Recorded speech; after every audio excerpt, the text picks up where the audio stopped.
This is Africa Online Media Corporation. This is Africa Online Media Corporation. We are about to start our live broadcast and we are streaming on Facebook. You're welcome. Good afternoon. This is Africa Online Media Corporation starting its Sunday afternoon live broadcast.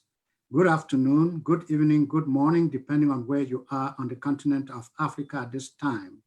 It is our pleasure to be here today. Our topic is going to be the coronavirus, of course, and the main topic is domestic violence in the era of coronavirus or COVID-19. And we're going to be starting in a minute. The topic requires you to zoom in, share your thoughts, help us unravel the mysteries that surround domestic violence. What is domestic violence all about? Does it increase or decrease in this time of coronavirus? So that said, we're not going to go back to read the introduction we had on our WhatsApp wall, but we're just going to go ahead because a short while ago before we came on the air, as we came on the air this Sunday evening, there was, or there is, or there are consoling words from the Queen of England, Queen Elizabeth II, Queen of the United Kingdom and Northern Ireland, the head of state, well, the head of the Commonwealth. And she had a number of comforting things to say. The Queen promised better days will return. Those are in quotes. So in her words, we read, we should take comfort that while we may have more still to endure, better days will return. We will be with our friends again. We will be with our families again. We will meet again. This time, we join with all nations across the globe in a common endeavor, using the great advances of science and our instinctive compassion to heal. We will succeed, and that success will belong to every one of us. Those are the words of Queen Elizabeth II, Queen of Great Britain. She spoke a short while ago, and we were able to go to the BBC to get those live words of the Queen's. That said, hello and welcome to the first edition of Africa Online Media Corporation on the first Sunday of the month of April. April, as we all know, is the fourth month of the year in the Gregorian calendar and the first of 4 months to have a length of 30 days. It is thus the second of 5 months to have a length of less than 31 days. April is commonly associated with the season of spring in parts of the Northern Hemisphere, while those of us in North America, we are in spring. This has been so since the 19th of March. Spring came early this year. So today, April 5, is the 96th day of the year 2020. So we have 270 days left until the end of the year. Back in history, and we like to do this, and on this day in 1953, the man who would become the father of modern Kenya, Jomo Kenyatta, was convicted by the British colonial masters and sentenced to 7 years in prison for what they called orchestrating the Mau Mau rebellion in Kenya. Kenyatta would become a survivor of the colonial war and lead his country to independence on December 12, 1963. We approach our week's topic cautiously, but sure that it is a topic worth discussing. Domestic violence in the age of COVID-19 or coronavirus is that topic that we're talking about, that we're referring to. And we thought that in times like these, we should raise awareness on what happens when partners in any kind of relationship whatsoever are homebound because of a marauding, invisible, and deadly enemy like the coronavirus. In stressful situations, we learned from our discussion last week, people tend to lose their courage, or their cool rather, and some even resort to aggressive, if not total violent actions. So what exactly do you see domestic violence becoming in these times? Whatever it is not a good thing to talk about. All the same, some call it intimate partnership violence or IPV. Others consider it domestic abuse or relationship abuse.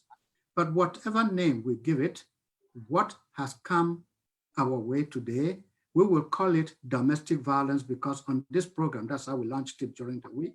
And in doing so, we have to go with the National Domestic Violence Hotline, which says domestic violence is a pattern of behaviors used by one partner to maintain power and control over another partner in an intimate relationship.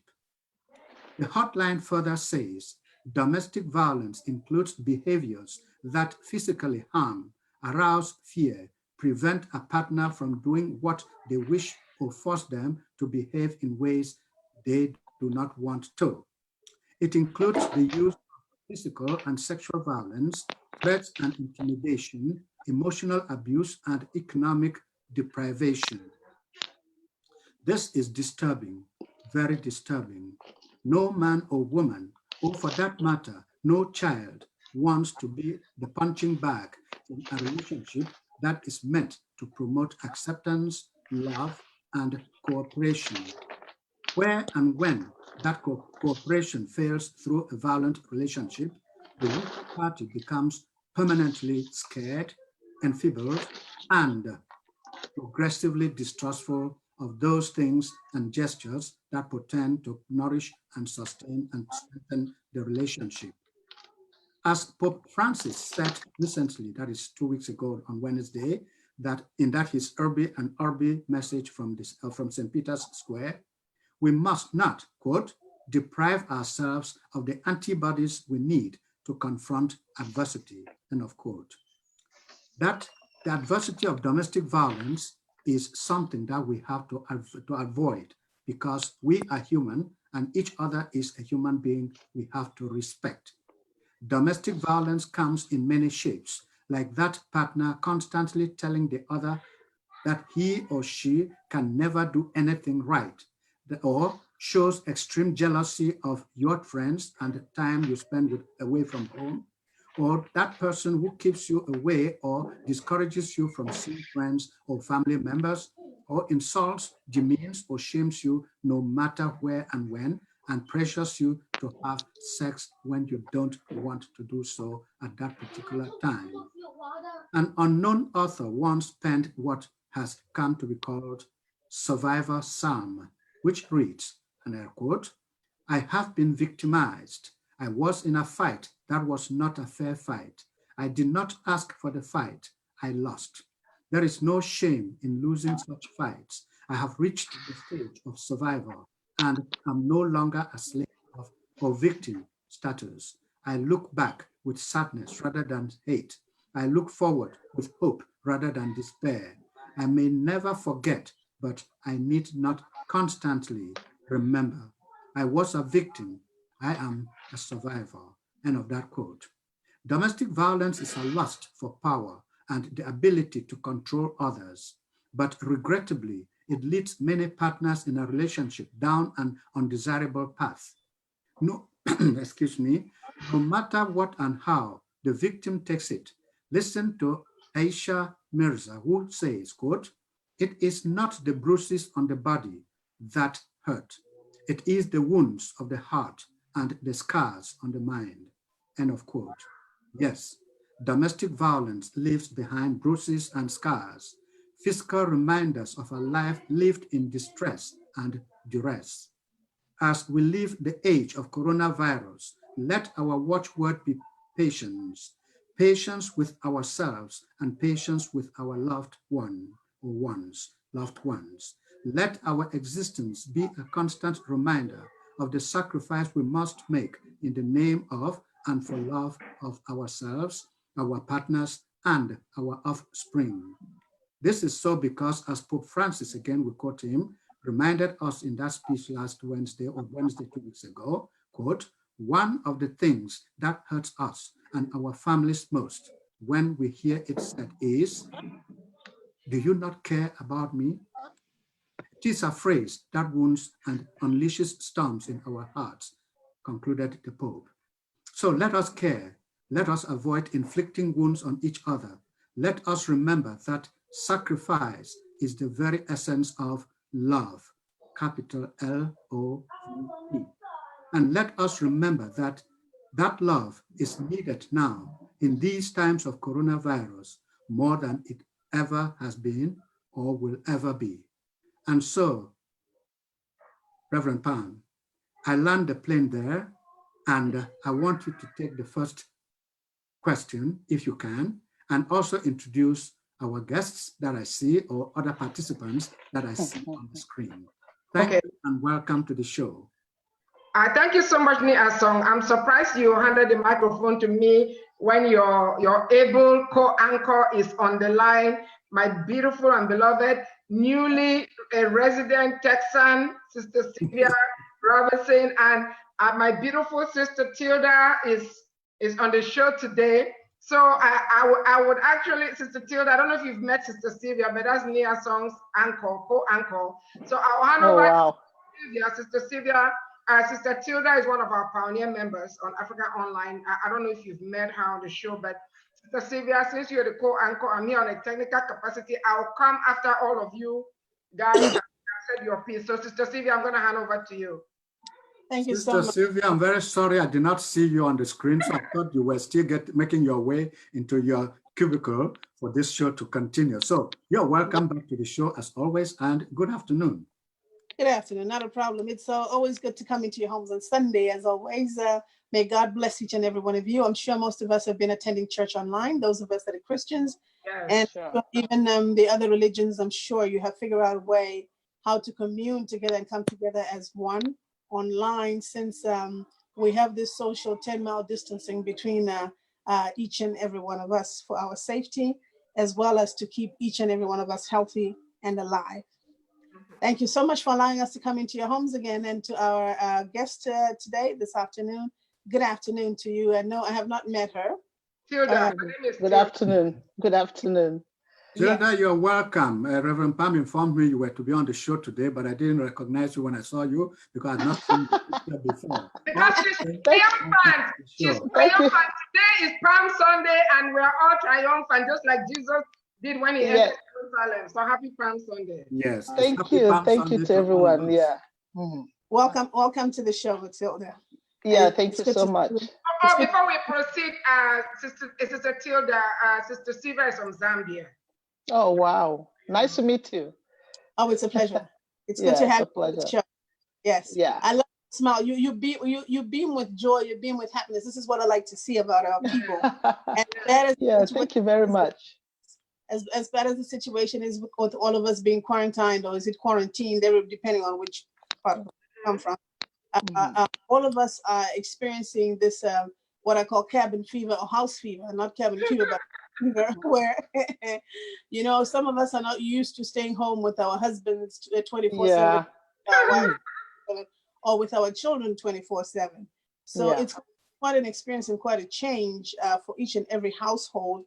And even for the world at large, even when we leave our homes from now on, we got to be a little bit more cognizant and a little bit more careful with how we sneeze or how we cough. You're teaching by example.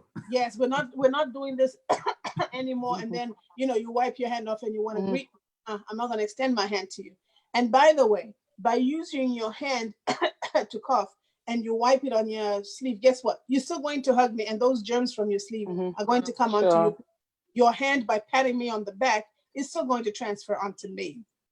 So let's try to be good with one another in the house. Thank God. I'm hoping that none of us, none of our children, none of our people have this virus. So coming back to the violence that is the topic at hand. It is true that when you're not used, as man and wife for sure, we should be accustomed to being like this 24/7 with each other. But because of the system or the type of lives that we lead, sometimes it's not possible. Sometimes the wife is coming in and the husband's leaving, and vice versa. Or sometimes the wife is just getting out of bed and the husband is getting into the bed, and they don't, it's hi, but thank you, bang, and mom goes, dad goes, and stuff like that. So now we are finding ourselves in the confines of our home where space is limited. You are used to staying home when your wife is at work, or you're both at work and the children are home, and vice versa. Now we find ourselves sharing space, and Instead of us being loving and being closer to one another, we are fighting, we are arguing, we are calling each other names and shoving and pushing each other for the space. Oh, my people, it's not going to work like that. In the olden days, as we were growing up, especially those of us who are from Africa, if you recall, when you all go to grandma's house, there'll be 50 grandchildren in one house. And what do you all do? You spread the mat or the carpet or whatever in that mud hut.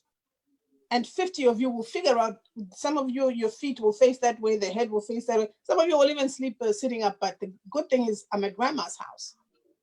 We lived together communally. We ate from one plate communally as children. Even when there was a husband and a wife, they would put a curtain in the house just to make the demarcation so they sleep away from their children. But in the meantime, they've got 10 children, that they're responsible for. They never used to fight like that. They figured out a way how to get along. They figured out a way how to love one another and to deal with one another, and as well as to share that space. So why is it that today, in this day and age, we can't even share space with somebody you say, I love you. You go to bed, yeah, kiss, I love you, but in the morning you're fighting. Oh, move that way, you're in my space. Oh, move this way, you're in my space. Oh, last night you didn't want to give me sex. Oh, this and that and the other, now this is going to happen. I'm going to do this. We can't be like that. The space is too small and time is too short. A lot of us are dying today, and we don't even know who's going to be next. It's a shame that Corona is a virus we cannot see, and we cannot dodge it either. Of course, if it was visible, a lot of us would be dodging this way. When you see it coming, you go that way. You see it coming, you go. But you don't see it. So let's treasure that time that we're together. Let's stop all this bickering and fighting over space in the house. And let's figure out a way how to live together and how to commune together. This is the time for you to spend time with each other, know each other better. I bet you some of you don't even know what your husband's favorite color is, or your wife's favorite flowers, or your favorite perfume, or your husband's favorite movie. You understand? You may know the car because you see the car outside, yes, and the boat you see it outside, and the type of clothes he likes, yes, because they're in the house. But ask one another something about the other that you don't know. This wanted for each of us now to start being intimate in the right way, in the correct way. Not the wham, bam, thank you, ma'am, and I'm gone and I'll see you tomorrow. No. Sit down. Let's talk. Let's intimate one another. Let's not fight. Let's not be abusive of one another. Let's not be shoving each other. Let's not be calling names with each other. Where are you going to go with all this name calling? Because you're still in one place. You're not going to go anywhere until, are they saying July now? Or whenever the quarantine is over? We have to learn to live together. Start loving one another like the Christ loves the church. One of the biggest commandments is love your neighbor as yourself. Your husband, your wife, your mama, your grandma, whoever is within your compound. That's your neighbor. There may be blood and family, yes, but he and she is still your neighbor. The Bible tells us that. So please, let's try to love one another, be patient with one another, and figure out a way how we share our space. And partners, do not be forcing your spouses against their will to make love. That's not right either. Because after that is done, they detest you. They don't want you to touch them after that. They want you to go for the next 3 months. Be nice, finagle, finesse, be nice about the way you're asking for it. You gotta figure out a way. There's so many ways to kill that cat, or so many ways to catch that bee with that honey. It's not always the violence out of the mouth, the nasty words that is going to make it happen. No, be sweet, be nice, and you'll see that things work out for you by God's grace. Sure. Stop the violence and love one another. Yes, Sister Stella, those soft words. Oh my God, no, you did not. Stella? Sister Sylvia. How many days have I been with you on this show and you still call me Sister Stella? I think Don't worry about the number of days. We're just here. We have to keep doing this until we stop. So, till then, our topic is domestic violence in the time of coronavirus. Children are also victims. Women are also victims. Men are also victims. It goes all the way, all the 3 ways. It's not limited to one person, being male doing it doing it to a woman, or a woman doing it to a man. The woman does it to the man does it to the woman. Children are victims not because they want to. They never wrote an application, dear dad, dear mom, I want to be your child. They came because God gave them to you. So we should make sure that as we discuss this topic, we should also include the role or the place of the children in the family. And as I was saying, whatever it takes, Tilda, let that soft words or those soft words that you speak when you need the other partner. Be there for all the time, not only when you need something. Speak calmly, speak measuredly, so that the other person will know that indeed you appreciate her. Tilda, I hope I'm not taking away your bullet. No, you're not. You're not at all. I want to say that, before we look at what is happening, we have to see what is the background of all of this. The background is simply that domestic violence, which is a kind of violence that is done within the confines of a home or a family, has existed for such a long time in different ways. And what do I mean by this? People have suddenly found themselves they have suddenly found themselves forced into their rooms, into their homes, without any preparation. And I think it's simply because in the past, many people did not know each other. There are some wives who have never known their husbands. There are some husbands who have never known their wives. There are parents who don't know their children. They don't even know their children's attitudes. They don't know what their loves and their dislikes. And the same with husbands and wives. And suddenly, because of coronavirus, everybody has been forced to stay in one place and under one roof, 24 on 24, it becomes a problem. That is where the problem starts. And for me, this time, I look at it as a wake-up call for people, that it's not about having a couple where there's a husband and a wife. It's about getting to know each other, living truly like a couple, not two people living under one roof. Like you said in the opening statement, like Stella said, many people don't even know the colors of their Sylvia, sorry. Like Sylvia said, many women don't know the colors that their husbands love. And many husbands don't spend quality time to sit, converse, and have just some good time with their wives. So communication has been broken.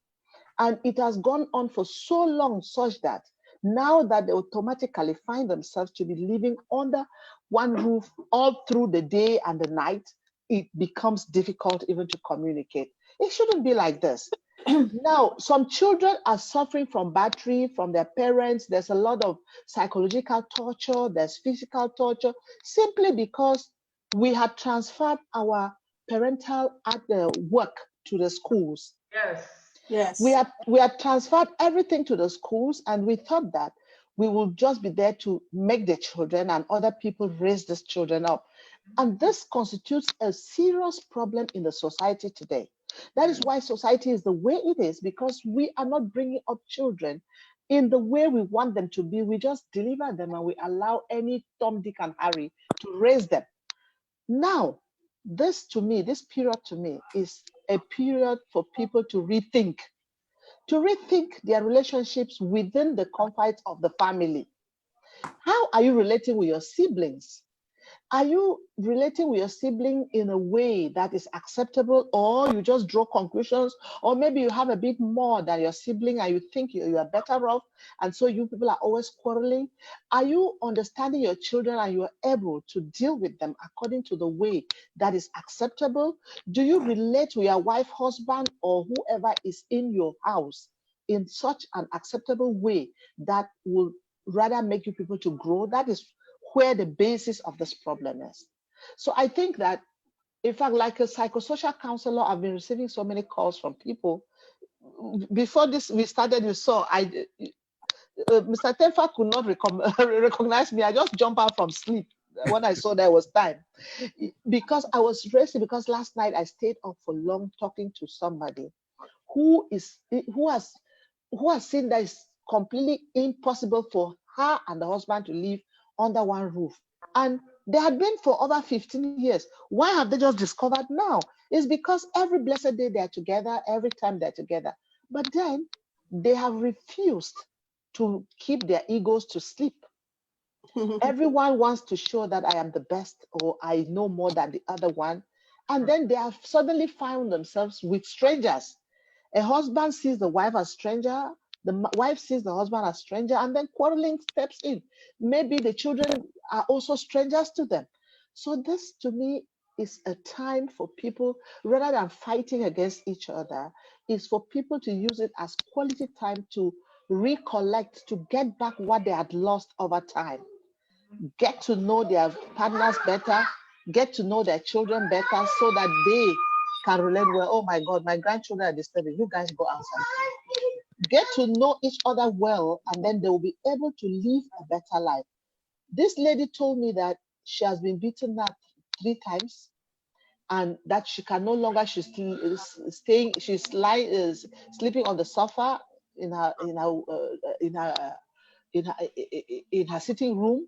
She can no longer stay in the room with the husband and things like that. There was also a man who called me and said, oh no, I did not know that my wife was so disrespectful. When I tell her to do something, she refuses. And then when I asked him, what do you want her to do?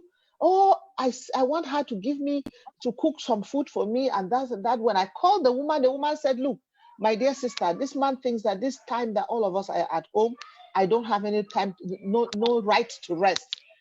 And then I was telling the man, you have to be reasonable also in the way you do your requests. Yes. If all of you are at home, you have to be how you request. Like Sylvie said, use some good words. There's one young woman who is just recently married told me that she is going to, after that, if she has her way, she will leave. I said, why? Oh, my husband and the issue of sex, it is overwhelming. And I said, well, sex should be an agreement between husband and wife. You guys should be able to agree. If you want to be having it every minute, it's your agreement. If you want to go over days before having it, it's your agreement. There is just no reason why people should be fighting over things like this. So it is real. This program that you have organized is real, because it is going to touch people at the point of their need.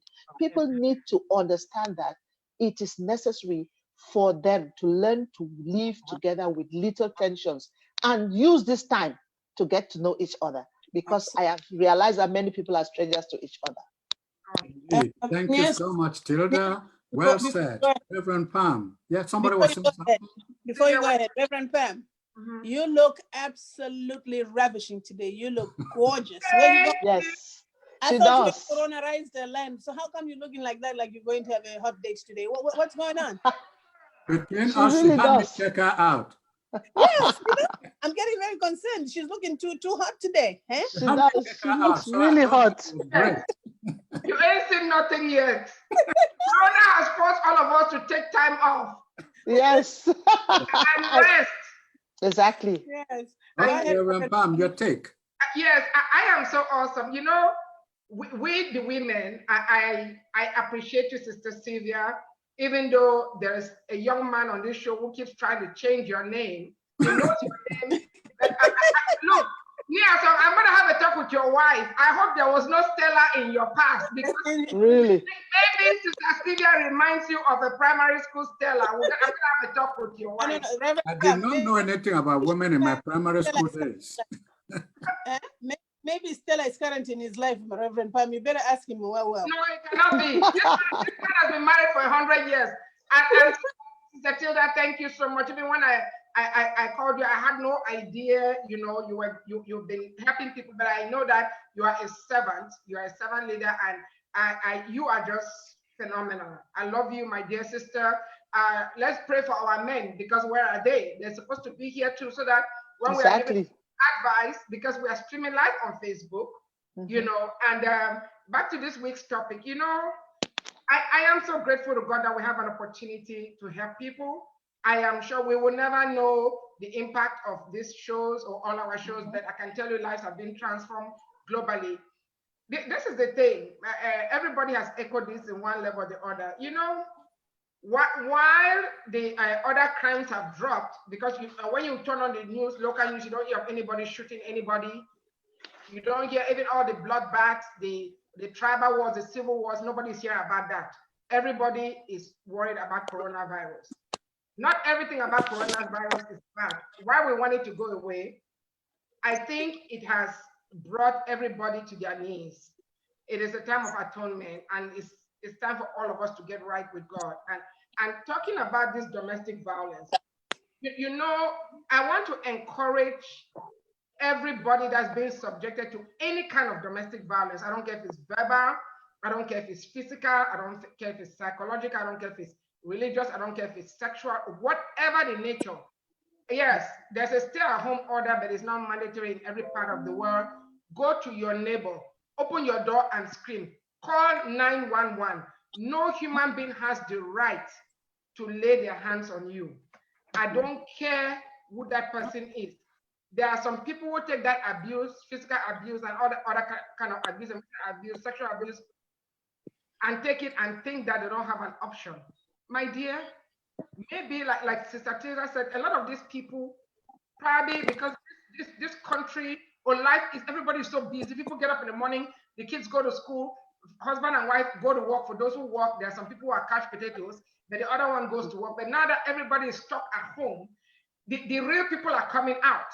I know of this couple that the wife is always on the road, and they ask her, she said, well, that's the only way she can keep her marriage. My dear, you don't have any marriage. If you have to be outside to keep your marriage, you know. And for the young lady who's now realizing that the husband's libido is a problem, my dear, it's not today that he had that libido. Maybe exactly coronavirus, he had some side chicks outside where people were servicing him. And now, because it doesn't happen overnight, I'm sorry, it does not. Exactly. And there was somebody sent me a WhatsApp video where this lady was thanking coronavirus for keeping her husband at home, saying that the husband's girlfriend will never see him again. And she was saying that coronavirus should not go. No, coronavirus doesn't need to go. I think we have gotten enough rude awakening.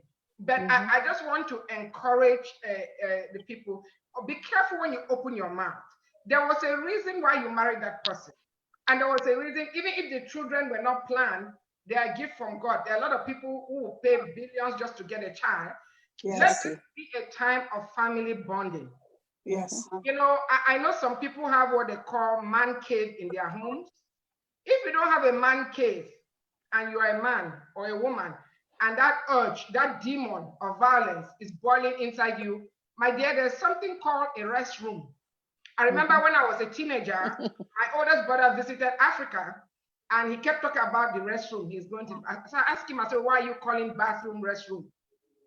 And he said, oh, they call it restroom because people are so busy in America, that's the only place they get rest. So my dear brother or sister, when that demon start coming, if you live in a small apartment or there's not enough space for you to go somewhere else, go to the restroom and take it out on the commode. Don't take it out on your partner.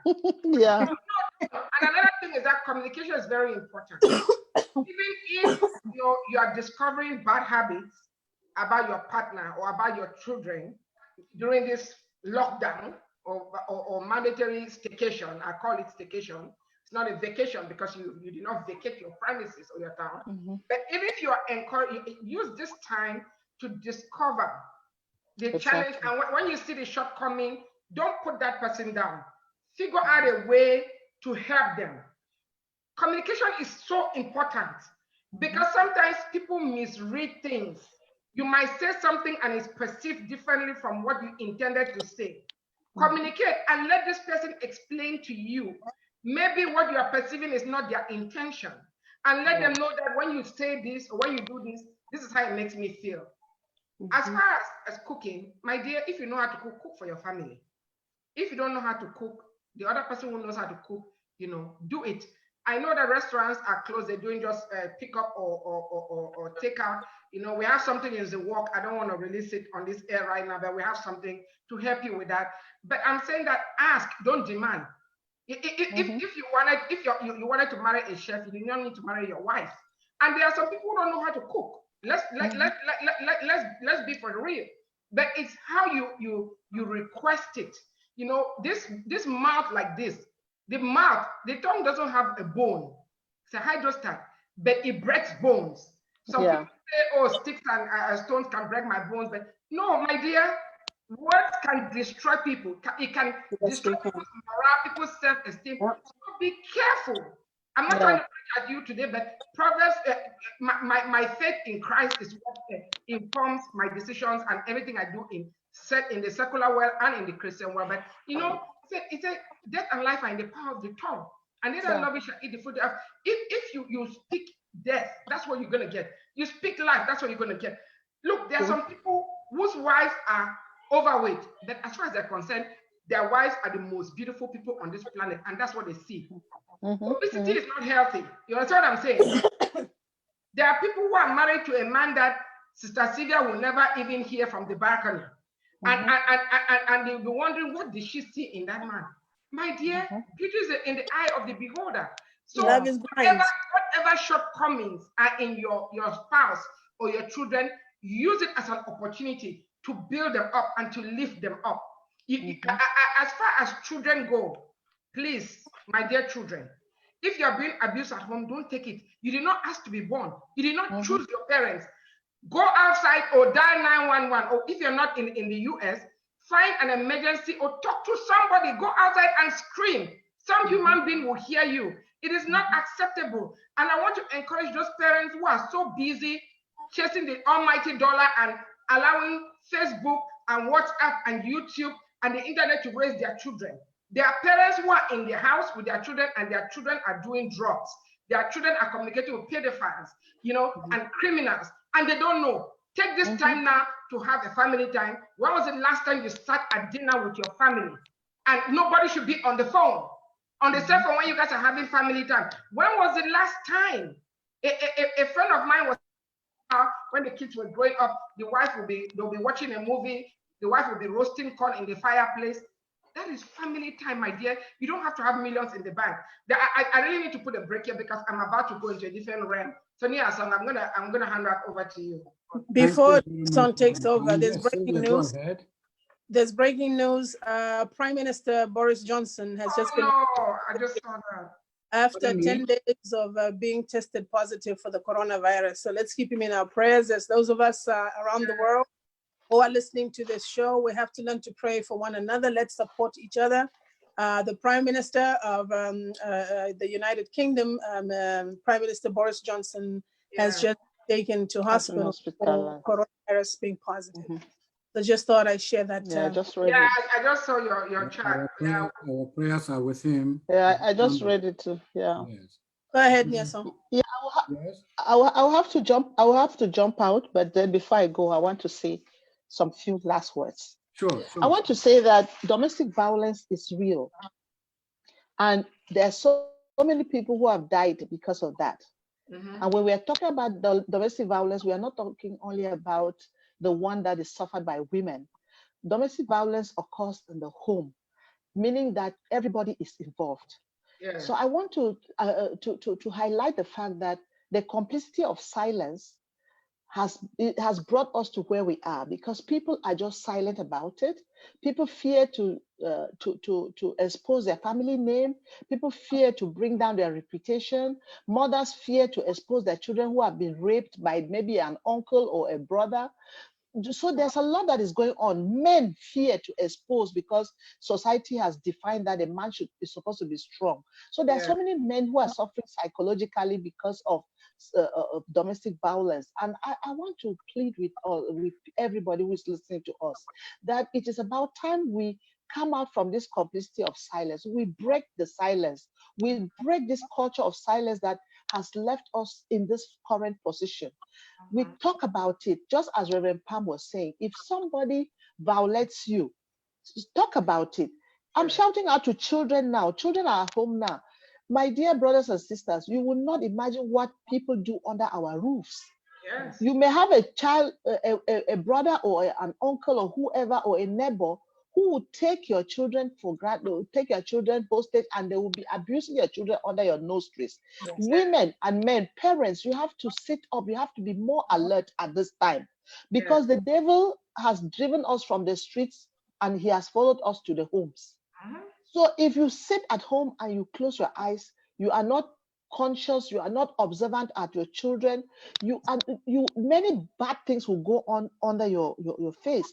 We saw a viral video of a kind of child pornography that was going on, and they said the child was being abused by the teacher, a child of about 5 years, abused by the teacher in their home, because the teacher has been employed to teach the child right now at this period. So we need to be careful. It is not time for us to sleep off and allow children do anything. We have to watch what our children are watching on TV. We have to watch what they are watching on their tablets, because this time for me is a time for us to recollect our attitudes and redirect our way of behavior. But men, Men, women, children, report to any nearby person when you are faced with domestic violence, because people are dying. And we will not want to afford to miss any of us because of psychological stress, depression, hypertension, and then eventually a stroke and death. No, we will not want to have that caused by domestic violence. I will jump out because I have to attend to my grandchildren. Okay, thank you so much. We do not have to survive the coronavirus and die of stress and exactly. We have to make sure that while we're at home this time, we're working from home, we stay together, we communicate with one another, we remain faithful to each other. And please, I think Reverend Pam made allusion to this, let there be television time, let there be a cell phone time. Let us not go to those gadgets because they are the greatest distractions, and they make us feel like, oh, I'm home, but oh, she's doing her thing, I'm doing my thing. No. They're silent actors, silent actors. Yeah, before you leave, Sister Till, there's something you can do with your grandchildren. You might already be aware of this. And to all our listeners, most of the cable channels, like Showtime, HBO, Cinemax, they are actually offering free movies. So Netflix and all these people, so it's a good thing. You don't need to subscribe and then cancel later. So that's some opportunities for family members to sit together and watch movies. I'm not gonna advise them to eat popcorn, but if you want to eat popcorn, it's your choice. But just so you know, something you can do with your grandchildren, Sister Tilda. And thank you so much. Yes, thank you so much. Thank you. Thank you so much for coming to the show. Yes, bye to everyone. Hi. Bye-bye. Sylvia, over to you. Talking about family, you know, even without the coronavirus, in the society that we live today, we need to learn to do what I call a wellness check on one another. Would you believe me if I told you I have lost 2 relatives right here in the United States, where each of them have died by themselves on their own? We discover the one of them, the first body, after 3 days. We discover the next one, the second body, after another 3-4 days. We need to learn to love one another and be able to just pick up the phone, like Reverend Pam just alluded to. There's a time for everything. But then again, we take each other's lives for granted. Oh, she's okay. I mean, I haven't heard from her. If anything had gone wrong, she would have called me. But nah, We need to learn to at least, you know what I do myself, at least once in a blue moon, I'll go down my whole phone line. Hi, how are you? Hi. That's all I write is, how are you? Just checking in on you. And then depending on how many I get back, I wait for like a week.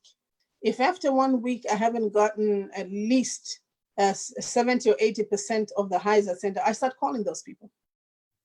Because you never know. Out of the 10 that you call, you'll find 7 are not feeling well. Oh, mom died. Oh, my daughter died. Oh, my dog died. Oh, I don't feel good. Oh, I have cancer. Oh, I have this. So if we're not checking up on each other, then how are we engaging in the right prayers for one another? Me praying for you, Brother Nia, so, take care of his family, take care of his wife, blah, blah, blah. That's well and good. But how do I know that you are sick if you don't tell anybody that you're sick? And even if you're sick, what type of sickness am I praying for you? If you're specific, oh, I have cancer, we know how to attack cancer, right, Reverend Pam? We know how to destroy. We know how to zone in and to make sure that we pray the right prayers. It's not always about somebody has to give me something. And stop and you people also stop avoiding people's phone calls thinking somebody wants something from you. The time that when we call you, we want something from you. Those of you who know me, I call people just to say hello. You understand?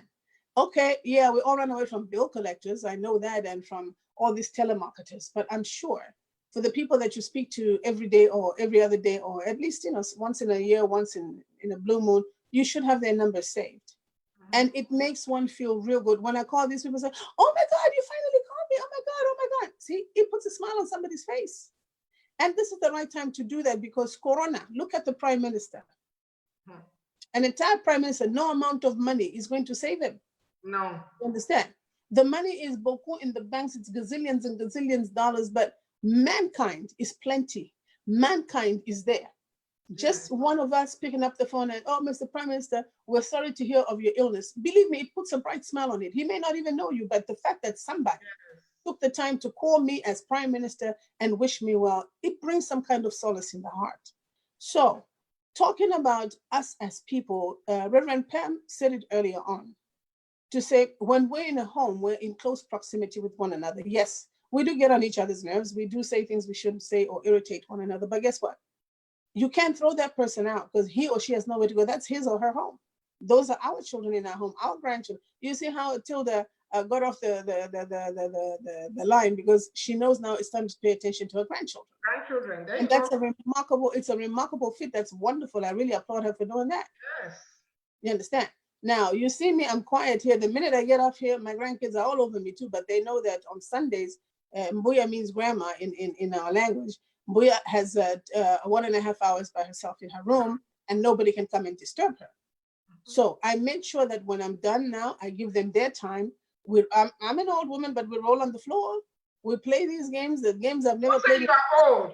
What's that? You are old. We don't have any old people on this show. Yes. You're not old. Yes. Well, listen, you know what Sister Joy is saying, so true, family is gold. I just want to encourage family members and everybody. Now is the time to forgive people, because there are people that go around bearing grudges. You know, maybe the people that they are bearing grudges against, the people don't even know that they are bearing grudges. Absolutely. You're Yes. the one suffering. Now is a good time to forgive people. Yes. You know, and you are forgiving them not for themselves sakes, but for you, because that burden is on you. Believe me, forgiveness is the biggest blessing blocker. I got a call from somebody or a text from somebody overseas who wanted to talk to me, and so I just thought the person just wanted to check on me, and the person finally, I told them they wanted to know when they could. I said you can call me anytime. Apparently, the person was bearing some grudge against me. Maybe, to be honest with you, I don't even know what that person is talking about. You know, a lot of times human beings want to control us. You may say something, even on this show, we may say something, and if it affects somebody, they may think we are talking about them when we don't even know anything about them. I know even with prayers, I love to pray. And there are times when I pray, people get convicted and they take it personal. They think that I was talking about them. My dear, I don't know your business, but God knows. The Holy Ghost doesn't lie. So my thing is that if somebody gets on your nerves and you don't want to let them know, then stop bearing grudges, because you are killing yourselves. But it's better to just bring it to their attention, because they might not even know, and save you the headache. Because some of you carry grudges for 1 year, 2 years, you are dying inside when the person that you think did something to you don't even know. So let this be a time for forgiveness, for reconciliation.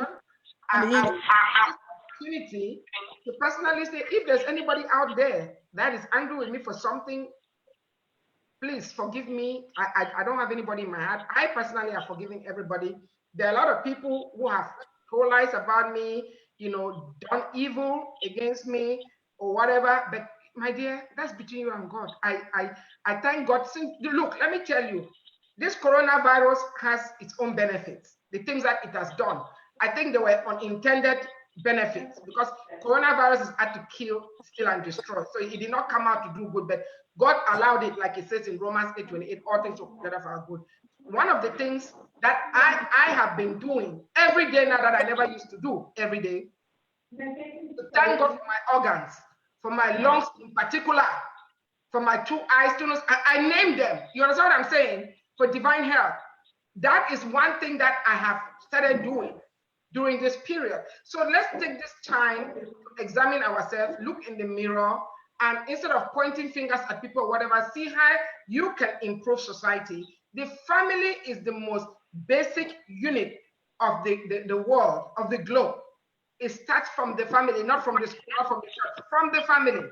So if we can get our families together, I'll give you an example. One of the things my family have done, which we have never done before, we have family meetings, but we are now having family prayer time on Zoom.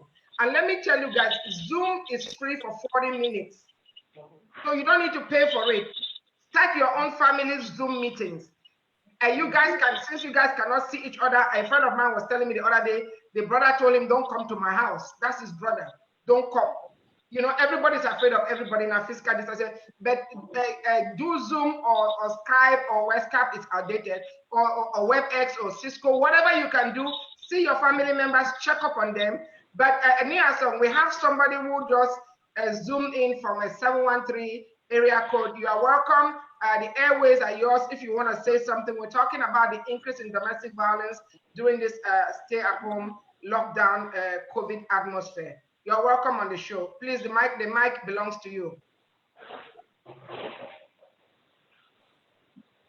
Okay, and so maybe the person just wants to. Patient seems to be just listening in, but he's welcome. He or she is welcome to participate in this program. It is for all of us because collectively we have to share knowledge, and collectively we have to raise awareness about the ills of domestic violence.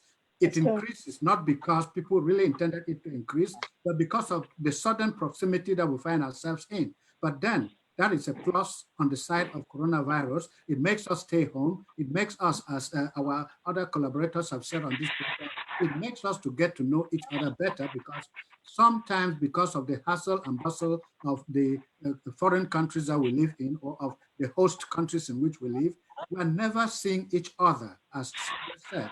Yes, because the husband is going, the wife is coming back. So you just cross your paths and say, hi, hi. That is bicycle salute. That's what I call bicycle salute. It should not be part of our routine. We should learn to sit down, find time during the day to talk to each other, to understand each other better, to seek for clarification where we did not understand something yesterday. Personally, I stay home these days because I work from home. My grandson who lives with me, he reminds me at times that grandpa, it's time for my recess, because I told him from day one, or my wife actually did, said your schedule will remain the same like in school. So you have your recess as you used to have in school. So when it is that time, let me know, and grandpa will take you out. And when it's safe to take him out, I take him out, I give him recess time. So I've tailored my own schedule to his own, so that together we work with each other to understand each other better. Reverend Pam, it looks like that person was trying to say something on the phone. Yes, he was. Yeah, let him go. No, I don't know what. Go ahead. I don't know if it's a female or male. The person is talking. 713-409 number. The airways are yours. The listener who just called in, we do allow you to speak and say whatever contributions you want to say, or whatever suggestions you want to share with us. This is an open forum, it's an open line. It belongs to everybody, it belongs to all of us. So please feel free. We heard you talking, but unfortunately, they did not plug you in so we could hear you audibly. So with the 713 number, please go ahead and speak to us and say whatever it is you feel is in your heart today. Welcome to the show. We also have several people watching on Facebook. Like I've always said, we need IT help. So I am the temporary IT person. But I think our 713 person is trying to say something. Hello? Okay, Niason, let's go ahead. Please, whenever you want to jump in, go ahead and jump in. Yeah, whenever he wants to speak, and just go ahead and speak. That said, now we've mentioned almost everything on the front row, the front line of this thing called coronavirus. But then there are still questions, because in the earlier part of the discussion, my female friends who are on the show were like pointing fingers at the men. Are men always the victims in circumstances like these? Like, for example, you say that men don't know their wives because they're out there hunting for chicken in the backyard or in the front yard or in the market square. So what is the men's problem here? They come home when they come home. They are certainly at work. So I believe that the word we used earlier, understanding, should be the key word here. Wives should not think that their husbands are not home because they are in the market square hunting for some game. So I don't know what Reverend Pam and Sylvia have to say. They usually are, because Reverend Pam brought up a point earlier on, and I believe I saw the video too, which was in South African or Zimbabwean language, where this lady was thanking God for the coronavirus. I thank you, Lord, for this corona. Finally, I get to have my husband to myself. We get to do things together. Now I get to have sex anytime I want. Before I was getting sex once every 3 to 6 months. Now, Father God, the small house, the what you call it, the side chick is not getting him, Lord. Let it continue this way. Oh Lord. All right. Now there's even another gimmick where they're saying men are paying their friends $2,000 who work in the medical fields and telling them to come and abduct them from the house, saying that they have corona and they have to be quarantined for 14 days. They're taken to the girlfriend's house for 14 days. Can you imagine this? Pathetic. Men, it's real. Men will come up with anything. I mean, I've heard it. It's something that's a very close friend of mine who says he knows somebody who did that. Just so that he can go and spend 14 days with the what you call the side chick, and then come back. Now, my question was, okay, you go for that 14 days, and you say you've been quarantined. Then you come home and you come with the virus. Then what's your excuse? Exactly. I mean, God is no fool. God is no author of nonsense. Our God is a just God, and He levels the playing field for everybody. So anyway, that said, it's true. It's not always that the men are hunting for other women, and the men are out there doing something. Sometimes there's what they call me time. Myself as me, an individual, Sylvia. Yes, but if I was a man, of course, you call it he. But there's also me time for these men where knowledge that we have is not always come within. Sometimes by communing with our fellow brothers and even sisters or whoever you're meeting with, you tend to learn a lot. And by talking about your problems, you tend to unburden yourselves. Because a lot of times, most of the people are introverts. They don't like to share what's inside. They don't like to share what's bothering them. But a loudmouth like me, I will tell you exactly what's bothering me. And once I'm done, if you cuss me out, I'll cuss you back out and say, we're good, I'm sorry. And I go about my business like nothing happened. So when these men are out there as women, let's not always assume the worst. But of course, again, let me say that with reservation. Each woman knows her husband. Each woman, I mean, the married ones that I'm talking about, each woman knows her husband and each woman knows her man. So some of us may speak until we're blue in the face to say, no, he's at the bar, he's with friends, but you know very well in your heart of hearts as a woman that he's with that woman. Find out, what is it are not doing that side chick is giving him? Or what is it that is going on in your life that you're not paying attention to him to warrant him go out there and start doing what he's doing? Because there should be no need really. There should be no need really for when he comes for you all to start fighting. That's the domestic violence. Because, oh, you're smelling this. Oh, I know you were down there. Oh, you did this and you did that. And then boom, the boxing gloves are on. Everybody now is a Mike Tyson in the ring.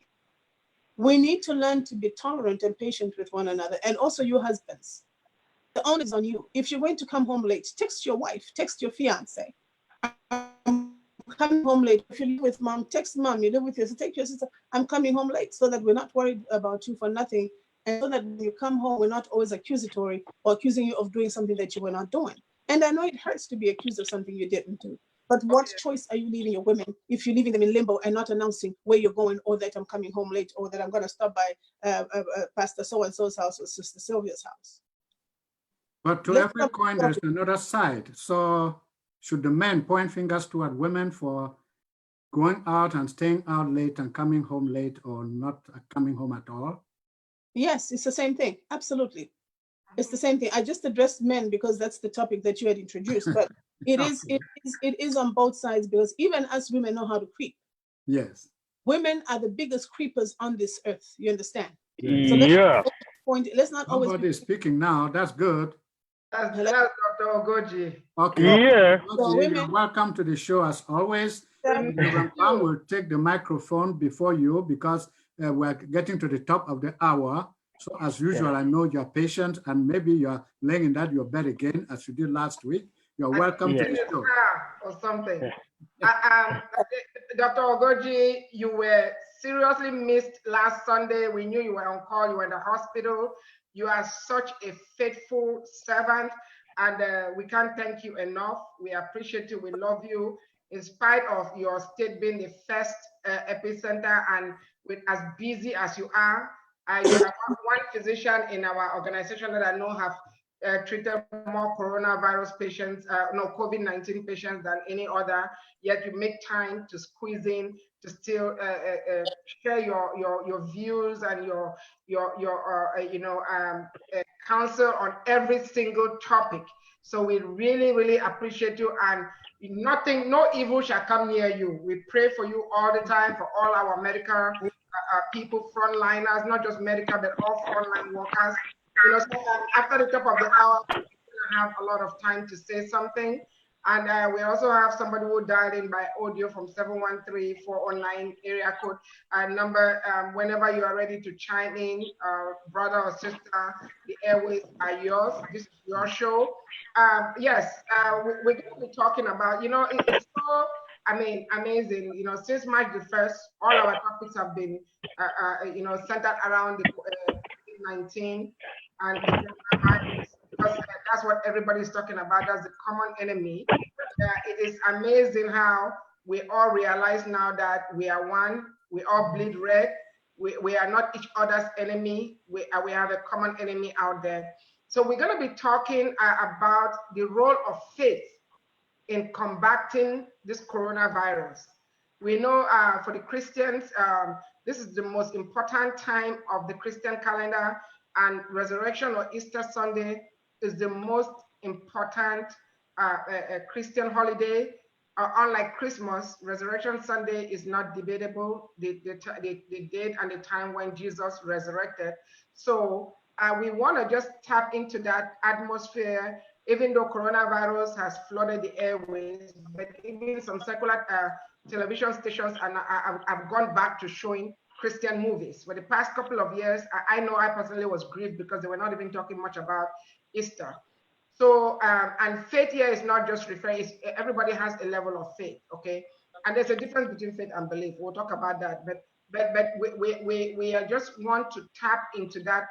We just lost Dr. Ogoji. I know he's gonna zoom back and he left the car. Maybe his Bluetooth got disconnected. So we're gonna be talking about the role of faith. Some of you, if not all of us, have seen videos of medical workers gathering to pray, because everything that man has tried has not worked. So there's only one person to turn to, and that's God. Doesn't matter what religion. You go to hell, there are all kinds of religion, but then there's no religion in heaven. So it's time for all of us to examine our faith. But no church or religion takes anybody to heaven. Christ or God that takes you to heaven. So we're going to be talking about the role of faith, in fighting this COVID-19. During this time, a lot of people are meditating on the word. A lot of people are seeking counsel. A lot of people are working on their faith, depending on their faith. What do you do when you can't go to work? What do you do when you can't pay your utility bills? What do you do when you can't provide for your family? You don't have a choice. Most of, let's say, your job, except for essential services, everything is shut down. So what do you do? What do you have to stand with on? So that's what we're going to be talking about, the role of faith in combating this coronavirus. And once Dr. Ogoji gets back in, I'm going to alert you. But there's one thing I wanna add before I hand over the mic to you. One of my sister-in-laws is a nurse practitioner, psychiatric, mental health nurse practitioner, and she posted something very, profound on our family group yesterday. And I haven't come across this, but she called it mental distancing.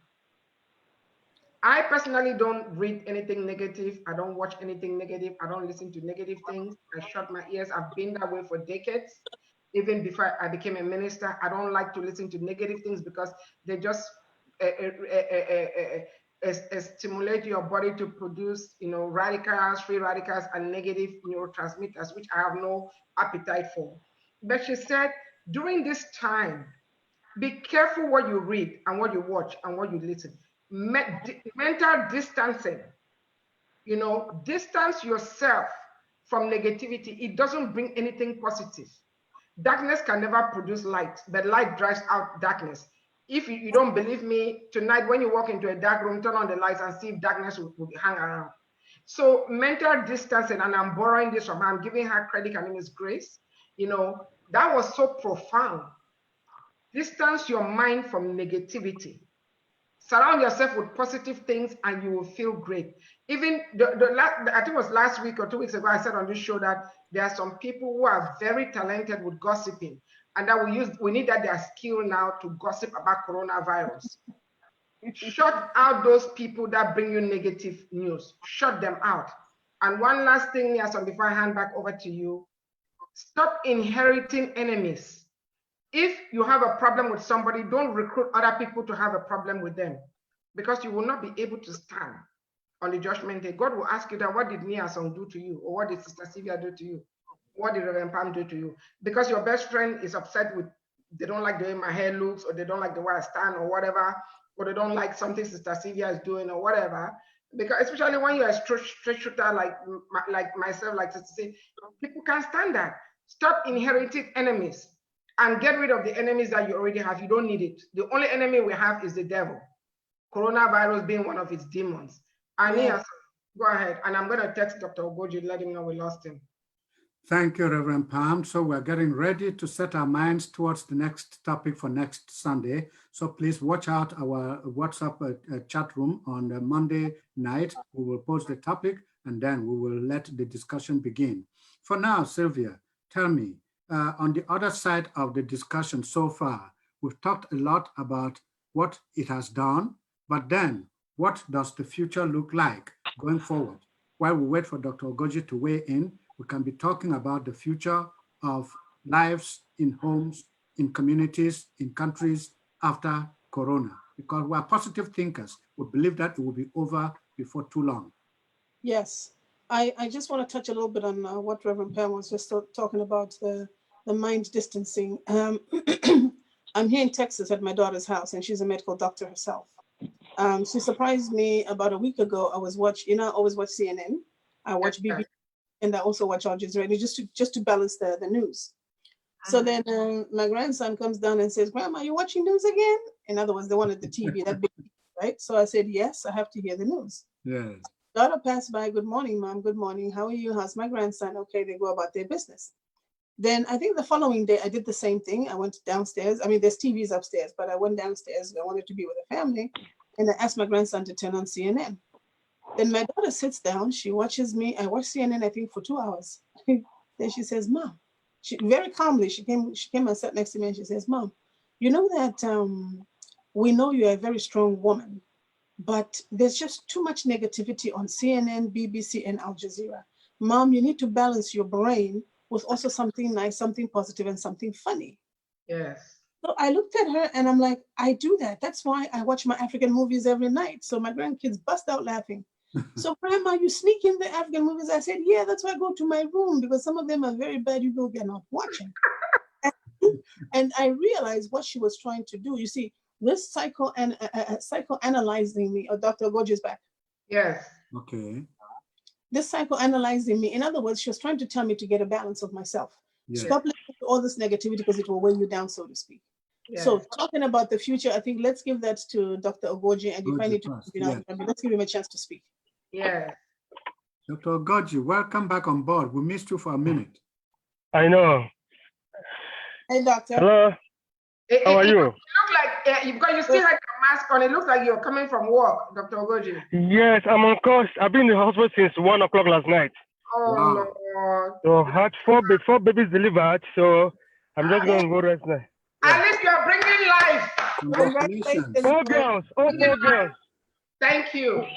Mm-hmm.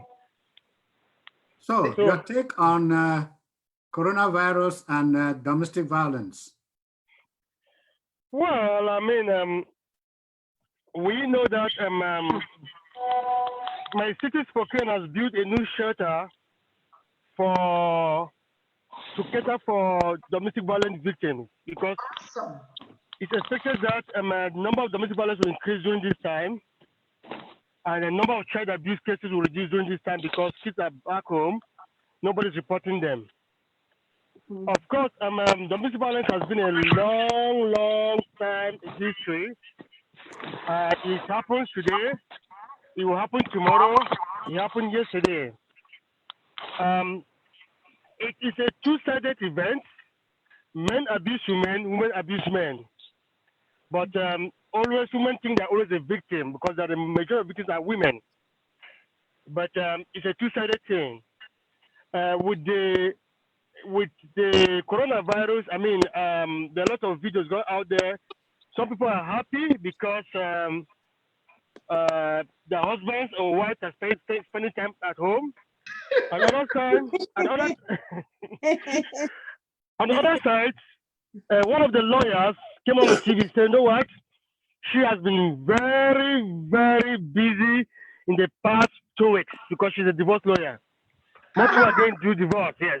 Wow. Oh my So God. now, yes, this has caused a lot of divorce because people who have underlying issues that they go to work and come back, they smile over it and settle it. Now you see me and see you.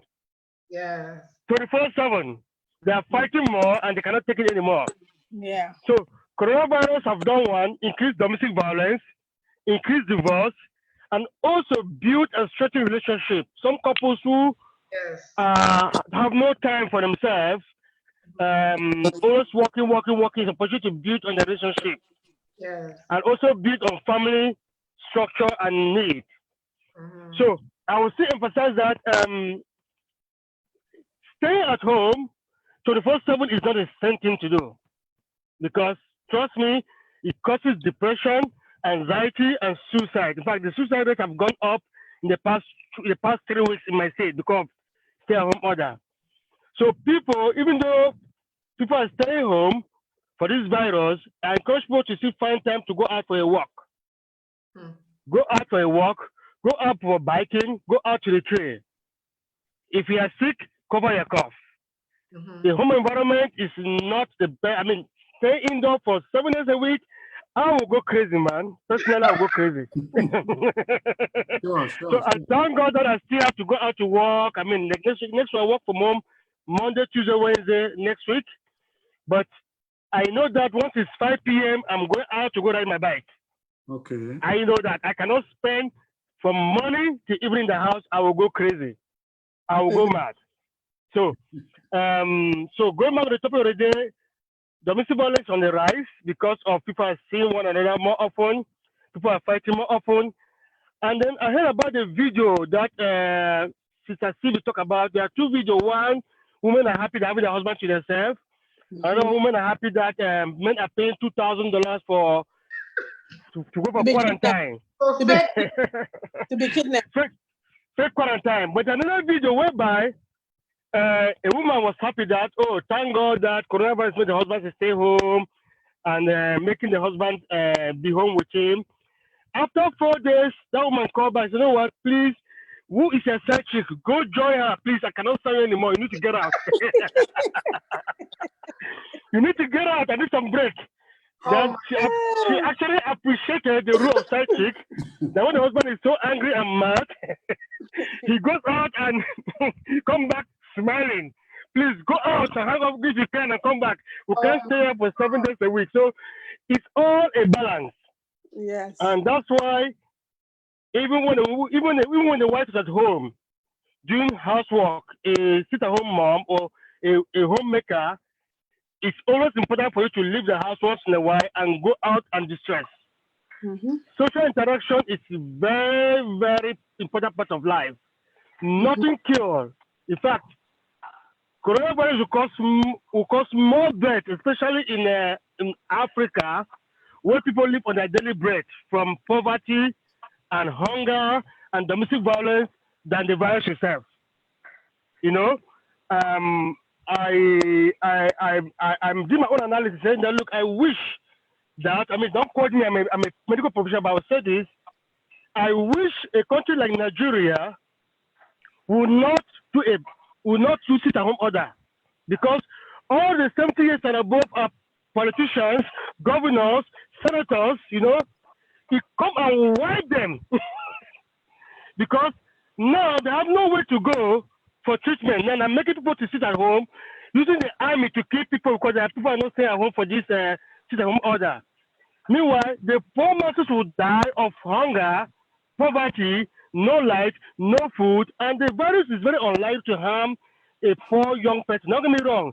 If it kills 100 people, 95 of them are elderly patients. 5 are very young people. So this Buhari government of my country is using army to force people to stay at home because he wants to protect his people. Because they're all in their 80s and 90s, and there's no hospital, they can't run abroad to get treatment, and they have no money for the poor masses, no light, no food, so more people will die from this than the virus itself. That's my take.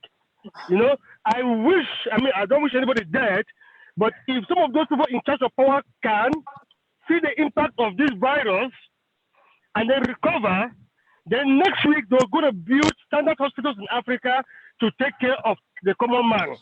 Yes. You know, that's my take.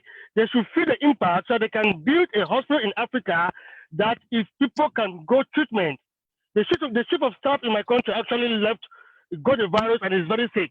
The whole Nigeria, there are less than 20 ventilators in the whole Nigeria.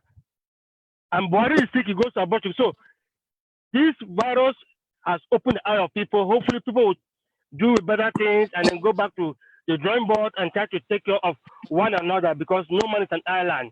Yeah. Now you have to be in your country and take care of yourself. You have to be in your house and take care of your spouses. You have to be in your house and take care of your children. It's not time for fighting and violence. Okay, Dr. Ogoji, just continue on that line of thought, but on a different rail, on a different side of the street.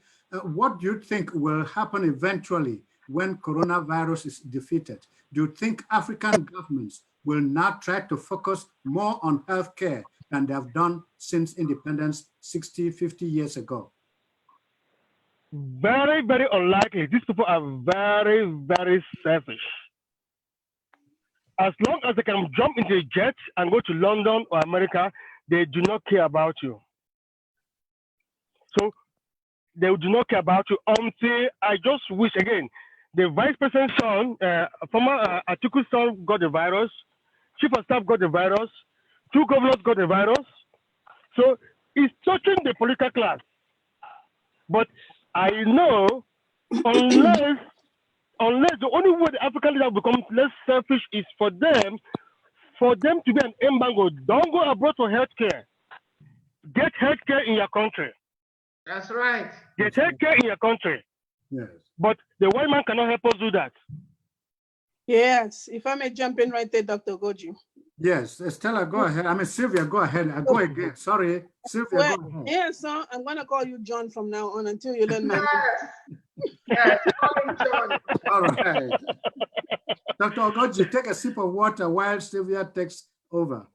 Yeah, No, I just wanted to share something positive with you, Dr. Ogoji. Thank you so much for bringing up the healthcare in Africa. As we're speaking to you right now, our former ambassador, Dr. Arikana Chihombori Kwao, has put together an organization called ADDI. And we will be actually building state-of-the-art hospitals in Africa as diaspora. She is going to unravel this information. Well, she did a little bit. She did do a video of it. I don't know if all of you got a moment or a minute to look at it. But if not, she's going to be featuring, I think, every other week on Facebook Live so that she can give us updates. Because right now, we are trying to mobilize the diaspora so that we can get all the technocrats that know how to build these hospitals. And thereafter, after it's built, we'll be looking for people like you, Dr. Ogoji, as medical practitioners, nurses, and so forth. So on the positive side, if and when the diaspora is galvanized and put together, we are breaking ground. We were supposed to go and break ground in Zambia in May. But due to coronavirus, because of the Wakanda project, due to coronavirus, this has been moved at least, I think, towards maybe the August, September, October. And I will share this information with you guys later on. So the first state-of-the-art hospital, I believe, will be built in Zambia. And this hospital, Her Excellency is saying, this is the hospital where each and every African president will be expected to be coming for treatment, not flying to India, not flying to Dubai, not flying to China, no. But they fly within the continent, come to that state-of-the-art hospital, get them treated. So we pray that the diaspora will come together and we raise that money so that we start building the Africa that we want. So it is a positive statement that you made, and I'm praying to God that this thing, will come to fruition according to the plans of what our ambassador has with us going forward. Initiative, but also Africa Online Brain Bank is also working in those lines, trying to make sure that we harness the resources necessary for projects back in the continent. Yes. Reverend Pam, I will not call on you right now, but I just wanted to bring this as I just got it from the BBC, talking about African leaders. Malawi's president and all government ministers are taking a 10% wage cut for 3 months to raise money to tackle the coronavirus outbreak in Malawi. President Peter Mutharika made the announcement as he set out a stimulus package to help cushion the economic impact of the disease. The President Mutharika, he earns $3,600 a month. So he's taking a 10% cut from that, along with all government ministers. That is good news coming out of Africa. And I believe that Dr. Ogoji has had that sip of water and still has more to say about the impact of coronavirus on family discipline.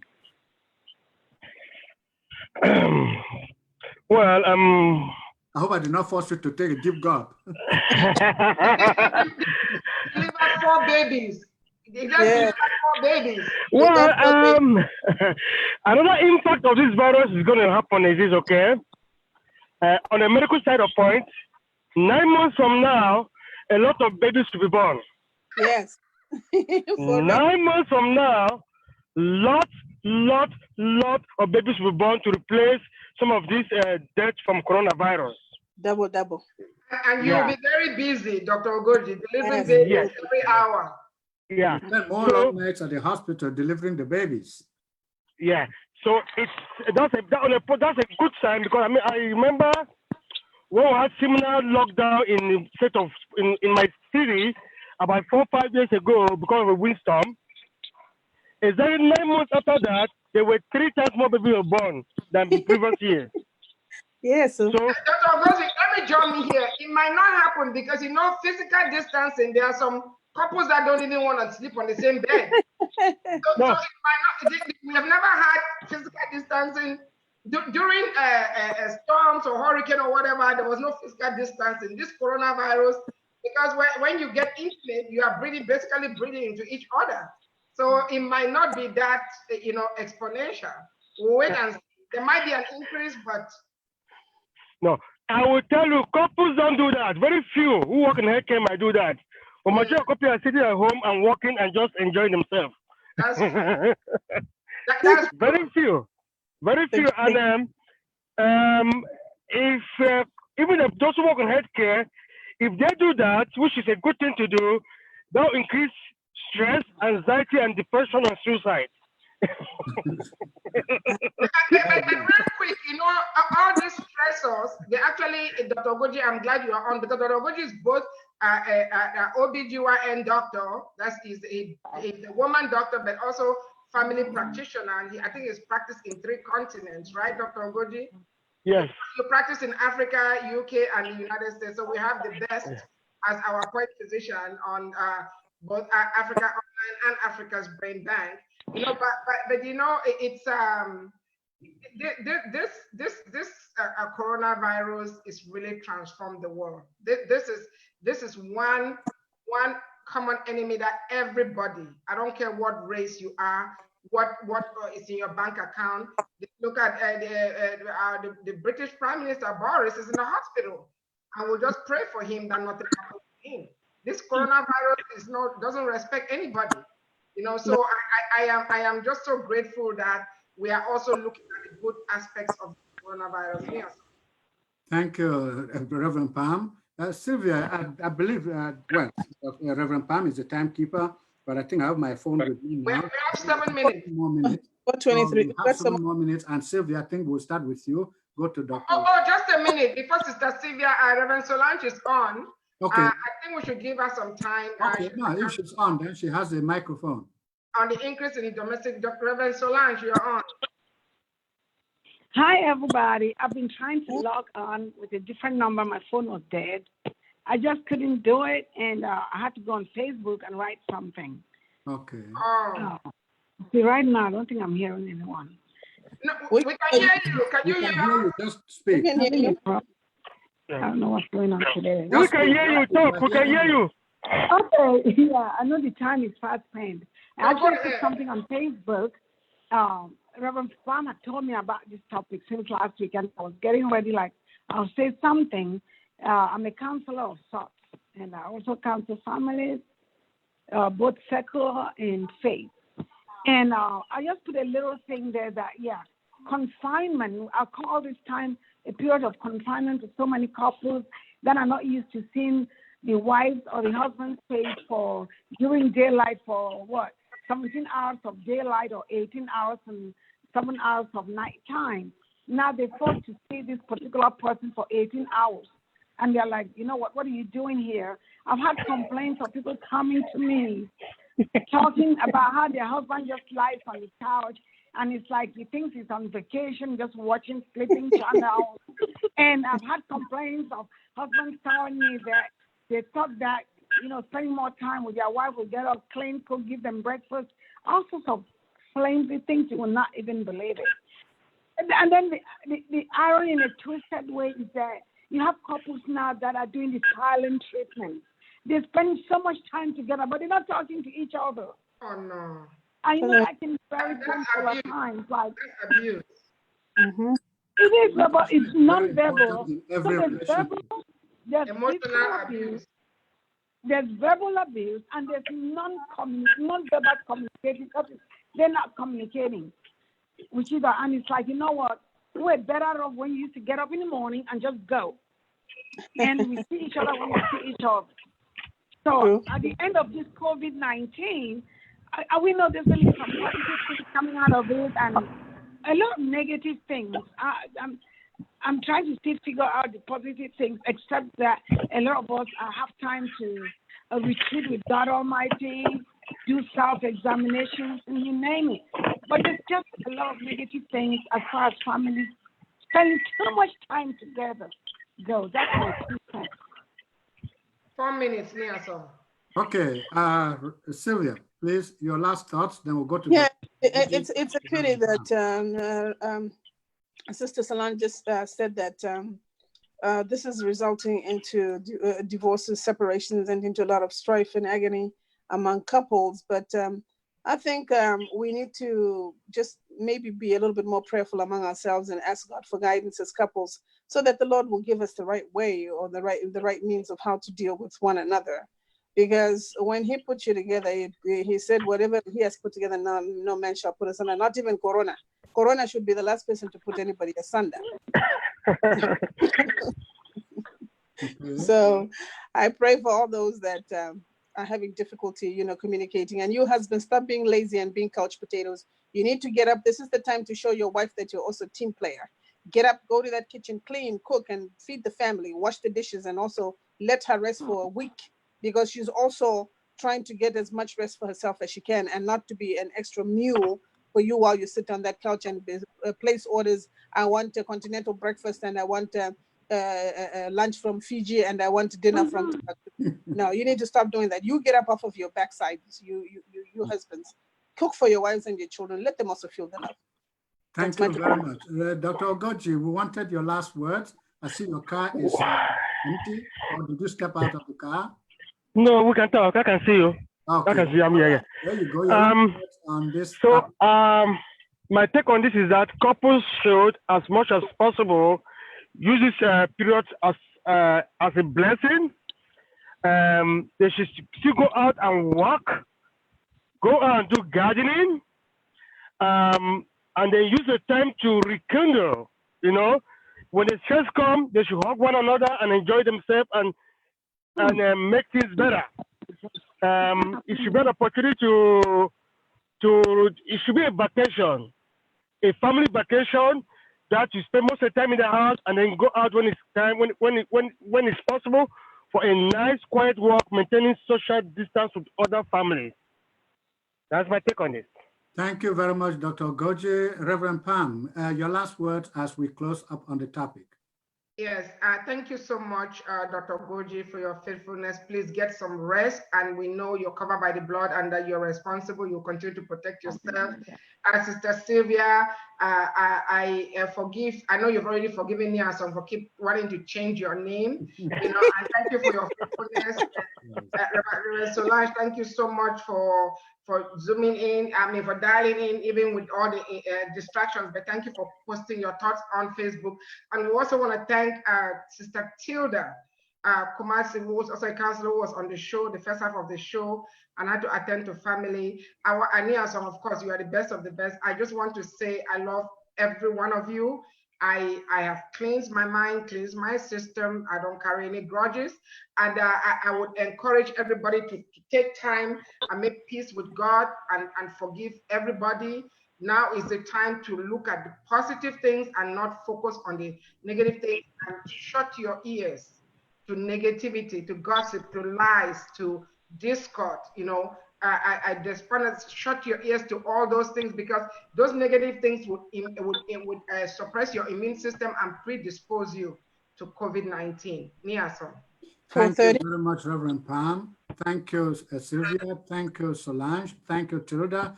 Thank you, Dr. Ogoji. Happy Palm Sunday to all of us, and let us be safe, let us be healthy, and let us wait for another week. In God's name we pray. Amen.